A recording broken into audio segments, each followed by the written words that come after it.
Allô Europe 1, J'ai une question à vous poser. 10h midi. Allô Elena ?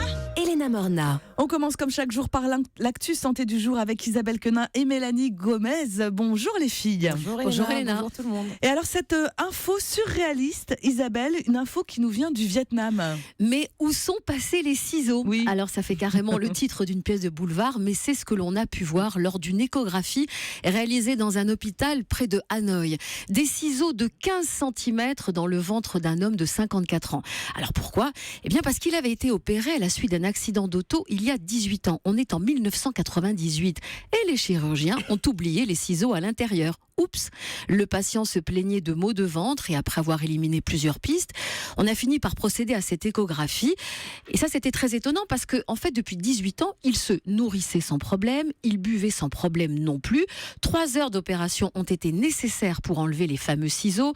Les autorités sanitaires mènent l'enquête pour retrouver l'équipe médicale de l'époque, peut-être pour vérifier qu'ils n'ont rien oublié d'autre. Docteur Gérald Kirsek.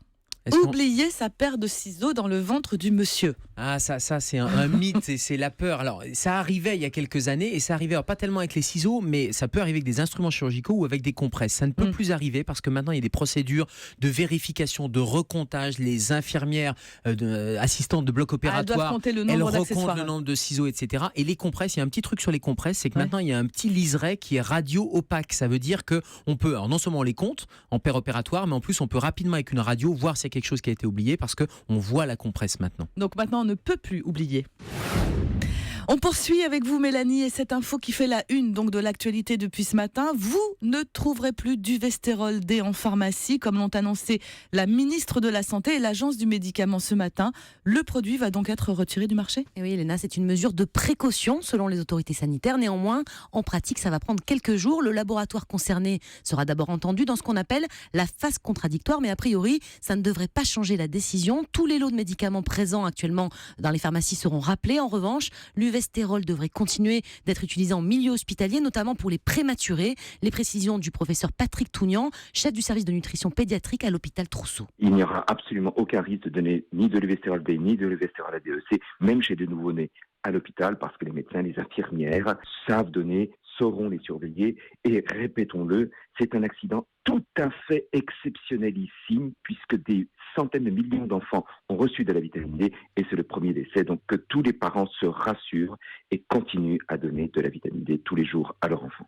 Alors en revanche, pour les parents qui ont encore des boîtes d'Uvestérol D chez eux, il est conseillé de ne plus les utiliser par précaution. L'apport par contre en vitamine D reste recommandé pour les bébés. D'ailleurs, il existe des alternatives. 3 ou 4 autres produits sont disponibles. Tous se présentent sous la forme de gouttes à déposer sur la langue du bébé. Donc un mode d'administration plus doux et avec lequel on n'a pas rencontré jusque-là de problème. Enfin, pour les familles qui auraient tout de même des inquiétudes, un numéro vert d'information vient d'être lancé. Il s'agit du 0800 636 636. 0800 636 636 et ça ne concerne que ces pipettes pour enfants. On peut garder quand même nos ampoules du Vestérol, de vitamine D qu'on a acheté chez le pharmacien. Merci Exactement. Mélanie.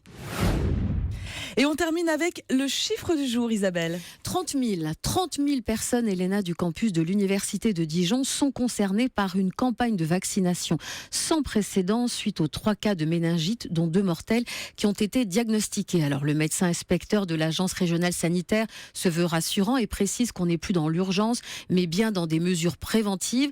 La vaccination commence aujourd'hui et va se poursuivre sur plusieurs semaines. Oui, et c'est plus une mesure de promotion de la vaccination et de mise à jour de la vaccination de ces étudiants donc, qui ont globalement moins de 24 ans. Et on sait que dans les recommandations, ça serait bien d'être vacciné contre la méningite pour les moins de 24 ans. Donc là, c'est l'occasion, j'allais dire, plus que d'endiguer une épidémie, parce qu'il n'y a pas d'épidémie, là, de méningite. Ce sont des cas, il y a 2 cas qui sont des cas qu'on appelle des grappes épidémiologiques. C'est le terme statistique. Mais ça permet de faire un rattrapage vaccinal de tout ce campus.